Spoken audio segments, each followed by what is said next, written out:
महाराज जी, ये आजकल कथा और भागवतों में ये झांकी और संगीत बहुत ज्यादा हो गया है, कथा बहुत कम हो गई है। इस पे ये आपका क्या कहना है? ये बात यही तो कह रहे हैं हम कि ये अपना उल्लू सीधा करना है। जैसे कि हम झांकी करके हम पैसा वैसा लालच बस मूर्ति बना देते हैं और उसको कहेंगे पूजा हो, यो करो, पूजा करो, त्यों करो।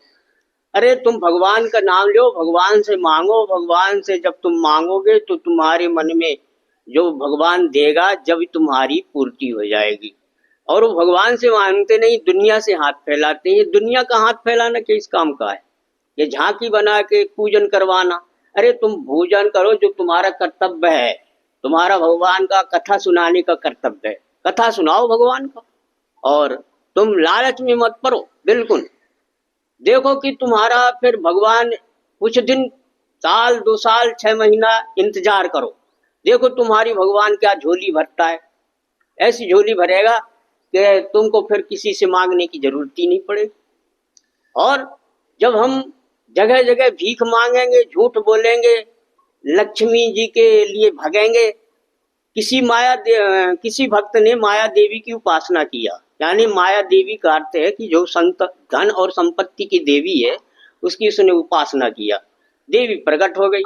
देवी ने कहा कि अरे भाई मांग, वरदान मांग।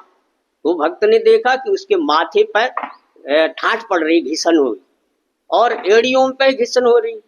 जब ने कहा माता जी मैं तो वरदान पीछे मांगूंगा, पहले आप ये बताओ कि आपके माथे में एड़ियों में घिसन क्यों है। बोले कि अरे मत पूछ। बोले कि नहीं, आप बताना पड़ेगा। बोले कि ठीक है, तो तू कहता है तो बता दूं। उसने माया देवी ने कहा कि जो मेरे को प्राप्ति करने के लिए, यानी धन संपत्ति को प्राप्त करने के लिए झूठ बोलते हैं, चोरी करते हैं, अन्याय करते हैं और हिंसा करते हैं, ऐसे आदमियों के लिए मैं एड़ी से ठोकर दे दे करके दूर भगाती हूँ। और दूर भगाने के कारण एड़ियों में मेरी ठाठ सी पड़ गई और ये घिसन पड़ रहा है।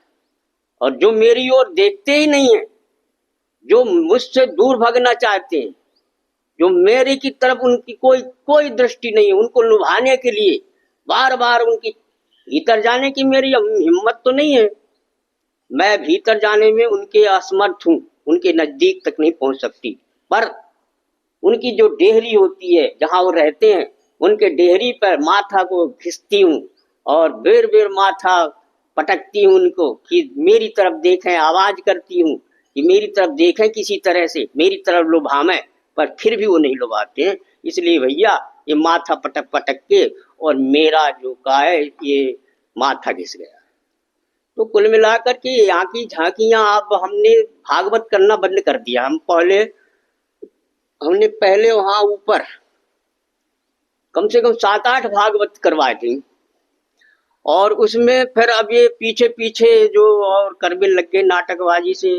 कब वासुदेव वो बनवाएंगे, कब वो देव की वासुदेव बन रहे हैं, तो कब वो वामन अवतार हो रहा है, कब वो पहले पहले जो भागवत करते थे तो एक झांकी बनाते थे पूरे भागवत की, वो कृष्ण भगवान के जन्म की, वो ही झांकी रहती है। अब हर एक पर्व पे जो प्रसंग आएगा उसी की झांकी तैयार कर देते हैं। वो क्या है, वो चढ़ावे के लिए। अरे चढ़ावे में मत पड़ो, तुमको देना होगा, परमात्मा देगा। जो तुम्हारे भाग्य में लिखा है, तो तुम ये ढोंगबाजी मत करो, कोई झांकी मत करो, उतना तुम्हारे पास पर्याप्त होगा, आ जाएगा। और जो तुम कहो रात दिन भागो, दिन भर भागो, जो तुमको जितना लिखा है उतना ही मिलना है, चाहे तुम कुछ भी प्रयत्न कर लो। इसमें आगे पीछे होने की कोई बात नहीं। तो इसलिए अगर तुम इसलिए ईश्वर की तरफ ध्यान रख करके और मन की भावनाओं को रोक करके और लालच से परे हट करके जब तुम ईश्वर की आराधना करोगे, तो धन की संपत्ति की क्या जरूरत, क्या बात है। जितना तुम्हें ऐश्वर्य चाहिए संसार का, वो सब तुम्हारे पास आ जाए। महाराज जी, आप तो कैमरे के सामने या जनता के बीच में नहीं जाते, लेकिन आपकी भक्ति का प्रताप दूर दूर तक लोग जानते हैं। महाराज जी, आपने 12 वर्ष तक मौन व्रत धारण किया, हमने सुना है, क्या सत्य है महाराज जी? अब फलहार वगैरह किए 12 साल। महाराज दोस्तों, महाराज जी का प्रताप, महाराज जी के चमत्कारों से कोई अछूता नहीं है। कभी संत अपनी सिद्धि और चमत्कार छुपा के रखते हैं, और ये छुपा भी ईश्वर की शक्ति होती है। तो दोस्तों हम ऐसे संतों से आपको मिलाते रहेंगे, और कभी फिर हमें अगर आज्ञा हुई ईश्वर की और संत महाराज की, तो फिर इनके मुखारबिंद से हम आपको प्रवचन सुनाएंगे।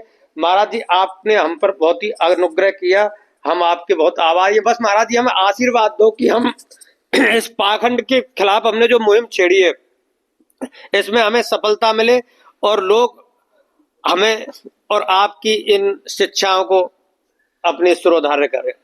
कि लोगों की भावनाओं को ईश्वर की ओर मोड़ना, ये अच्छी बात है, मैं इसको अच्छे समझता हूँ। और जो मतलब संयम की ओर बढ़ते हैं और ईश्वर पर विश्वास रख करके जो करेंगे, तो इसमें अवश्य ही वो सफलता प्राप्त करेंगे, इसमें कोई नहीं है।